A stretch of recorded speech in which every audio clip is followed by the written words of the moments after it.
Hello everyone, I am Bradley Sward, Associate Professor of Computer and Information Science at the College of DuPage in Glen Ellen, Illinois. And this video today is going to take a look at Day 17, Part 2 of the 2021 Advent of Code. The problem is called Trick Shot, and for whatever reason, this is the easiest Part 2 ever, especially for me, considering the way I set Part 1 up. So now this is saying, look at Part 1 video if you want a better description, but this is now saying, let's find all the different initial velocities that meet these criteria, and you will find 112 for the sample set. So how many of them are there for the bigger sample set, the one that I have to find the solution for? And for this, all I did was turn this around. So I had range 300, and again, I know that I'm brute forcing it, but normally they brute force it. They make you, if you were to brute force things, they make it in such a way where it would take you a long time to find a solution.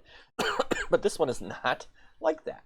So for the first problem, I just started, and I had to make sure I go upwards all the time. But this one I said, oh, let's just go downwards. Let's add the downwards component to it. And so all I did was add a little bit of here, and I removed the height. I can get rid of the height stuff here. I can reduce my code by even one more line than that. And instead of playing with height values, I just say every time I find one, I just tally it up and add one more to the total. And then, lo and behold, this is going to be the shortest video I've ever done for Advent of Code. So as soon as this goes, this will get me the final correct answer. Again, it just takes me a little bit. Oops, the reason that crashed is because I don't need the height anymore. I didn't do that before. But anyway, so maybe it'll be still the shortest video I've ever done. But pretty soon it'll start printing out answers, and again, these numbers, there we go, just start boom, boom, boom, boom, boom, boom, boom. Here are all the different velocities, and here's exactly where they'll hit and everything else. And the answer is 4,110, which is exactly what I get down below. So that's it. That's all I did different between Part 1 and Part 2.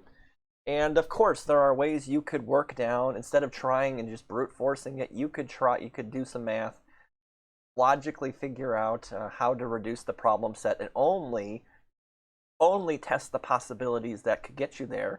And yes, there is a way to reduce this down greatly, but for this problem, I've completed it, and it's interesting. But with everything going on with finals and finishing up everything for everybody, this is where I'm going to have to let this lay. So if you have any questions or concerns, or you know a better way to do things, please comment below. Thanks for watching.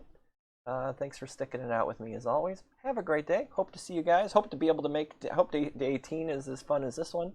Hope to be able to make a video in the next day or so while I finish up everything. Have a good one, bud. Take care, everybody. Bye-bye.